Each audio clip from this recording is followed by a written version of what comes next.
La matinale de Radio Classique avec David Abiker. Stéphane, votre invité, le directeur général de BNP Paribas. Avec AG2R La Mondiale, spécialiste de la protection sociale et patrimoniale en épargne, retraite, santé, prévoyance. Bonjour Thierry Laborde. Bonjour Stéphane Pedrazzi. Bienvenue sur Radio Classique. BNP Paribas vient de présenter un bénéfice trimestriel en hausse de 6,1%, un peu plus de 3 milliards d'euros. C'est pratiquement en ligne avec les attentes du marché. C'est assez rare que BNP Paribas ne dépasse pas les prévisions du marché. Est-ce que vous avez le sentiment que le trimestre a été difficile, compliqué? Non, c'est un bon trimestre, un trimestre solide. Ce qu'il faut regarder plus que la nuance, c'est la tendance. Le marché retient souvent les détails, mais ce qu'il faut voir, c'est la tendance. Nous sommes bien dans notre tendance de dégager un résultat net part de groupe supérieur à 12 milliards d'euros cette année. On en a fait les 3/4. Il reste à faire un petit 3 milliards sur ce trimestre.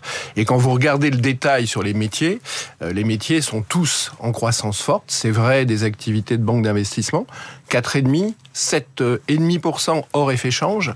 Les activités de banque commerciale, 3,1%. Et puis, nous avons ce trimestre l'intégration d'AXA IM dans nos activités de gestion d'actifs, qui est vraiment un changement d'échelle pour cette activité d'asset management. Intégrée dans les comptes du groupe depuis le 1er juillet, l'opération avait été annoncée à la fin de l'année dernière. Vous avez donné un montant pour les synergies qui vont être issues du rapprochement entre AXA IM et BNP Paribas Asset Management. Ce sera 550 millions d'euros à horizon 2029. C'est ça. Avant impôt, 400 millions de synergies de coûts, 150 millions de synergies de revenus. Ce qu'il faut bien voir, c'est que c'est un changement d'échelle pour nos activités d'asset management, qui était en gros à 800 milliards d'actifs sous gestion, qui était un petit peu bas dans le ranking européen. Là, c'est un doublement. En Europe. Numéro 3 en Europe et surtout numéro 1 sur l'épargne longue des ménages. Et l'épargne longue des ménages en Europe, c'est sans doute le premier actif des Européens.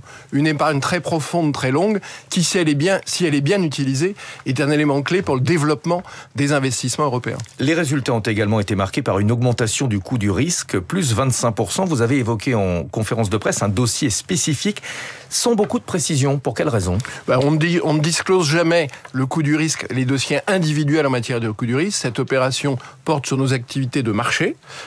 Ça arrive une fois tous les 2 ou 3 ans d'avoir un risque spécifique sur les activités de marché. Ce qui est le plus important, c'est que sur toutes les activités de banque commerciale, le coût du risque est très bas. Par exemple, en France, il est à 15 points de base, en baisse par rapport au trimestre de l'année dernière. Et sur une banque commerciale en France, qui fait une très belle performance ce trimestre, avec des revenus à près de 4% et un résultat avant impôt en croissance de plus de 20%. Mais ne pas évoquer ce dossier spécifique, ne pas préciser quel est ce dossier, est-ce que ça alimente pas un petit peu la machine à fantasmes ? Non, parce que ça arrive, encore une fois, il suffit de regarder l'historique des résultats trimestriels de la banque, de temps en temps, et une banque, c'est fait pour prendre des risques quand même, et il arrive qu'il y ait un coût du risque, c'est un peu notre métier, exactement. À l'occasion de ces résultats, vous avez également contesté la récente condamnation de BNP Paribas aux États-Unis pour des services bancaires qui avaient été rendus à des sociétés au Soudan il y a plus de 15 ans. On pense que ce jugement est fondamentalement erroné. Il a été rendu par un jury populaire. On conteste à la fois les faits et le droit, sans aller dans trop de détails juridiques. Ce qui est vraiment contestable, c'est le rapport de cause à effet qui est réalisé entre des services bancaires de commerce international classique, qui à l'époque étaient proposés à des entreprises soudanaises, et les violences, les drames qu'ont vécu les personnes individuelles. D'ailleurs, il faut de la compassion. C'est des drames personnels importants. Mais encore une fois, il n'y a pas de cause à effet entre le fait de fournir ces services et la violence qui était entachée par le gouvernement soudanais de l'époque. Est-ce que vous y voyez une forme de French bashing ?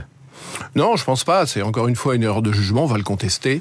Nous ferons appel de ce jugement et nous pensons vraiment qu'il sera invalidé en appel tant il est entaché d'erreur. D'ailleurs, vous n'avez rien provisionné sur ce jugement, ce qui prouve que vous êtes relativement confiant. On va parler de la situation économique en France avec déjà l'incertitude politique. Est-ce que vous avez le sentiment que les entreprises que vous accompagnez chez BNP Paribas sont devenues plus prudentes ? Est-ce que, par exemple, vous avez constaté un ralentissement dans leurs investissements ? On voit plusieurs choses. On voit d'abord une consommation, des besoins en fonds de roulement un peu plus importants, donc une forme de consommation des trésoreries.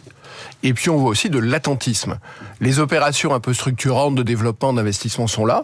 Le crédit d'investissement est toujours... Notre production est à plus 13% sur le crédit d'investissement en France. Donc c'est plutôt bien.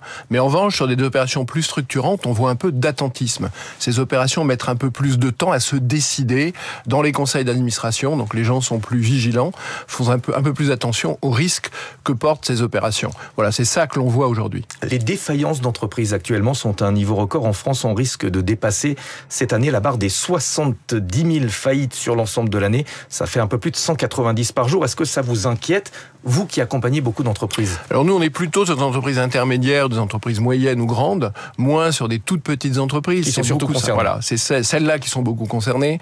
Sur des entreprises, sur des secteurs d'activité un petit peu en difficulté, ce n'est pas le fonds de commerce traditionnel de BNP Paribas en France. Mais est-ce que ça vous rend peut-être plus prudent, plus restrictif en matière de financement des entreprises? Non, à partir du moment où on a un client que l'on connaît bien, que ses projets sont partagés, eh bien on les finance sans politique de crédit restrictive. Beaucoup d'entreprises en France doivent encore rembourser leurs PGE, les prêts garantis par l'État, qui avaient été distribués par les banques et pas par l'État directement. Est-ce que, compte tenu du contexte actuel, vous pensez qu'il faudrait, dans certains cas, décaler l'échéance? Mais il y a déjà une possibilité de décalage. Il faut que l'entreprise le décide. Ça s'arrêtera en 2026 pour l'essentiel. Oui, mais les entreprises ont la possibilité, pour celles qui ne l'ont pas encore remboursé. Pour nous, on est quasiment au bout. Tout est quasiment remboursé chez nous. L'échéance traditionnelle, normale, était de 2026. Et il y a des possibilités d'aller chercher. Alors évidemment, c'est un défaut.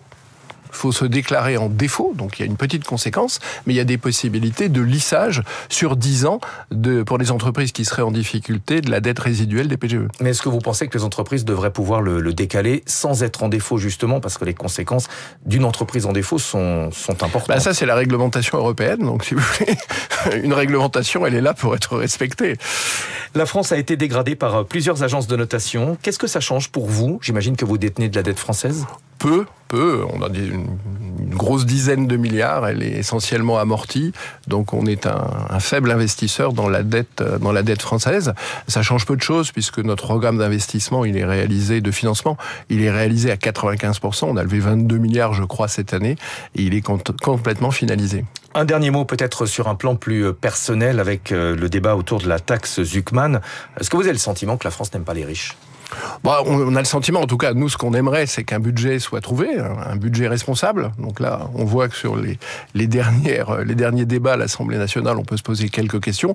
J'espère, en tout cas, je forme le vœu que ce budget responsable puisse être trouvé dans les dernières lignes droites des discussions parlementaires. Mais en tant que chef d'entreprise, vous pensez, vous aussi, que c'est dangereux d'aller faire les poches des entreprises systématiquement lorsqu'on a besoin d'argent? Bien sûr. Vous voyez, pouvoir penser que 26 milliards de taxes sur des multinationales n'aura pas de conséquences sur l'environnement économique et sur la croissance, c'est quand même assez curieux.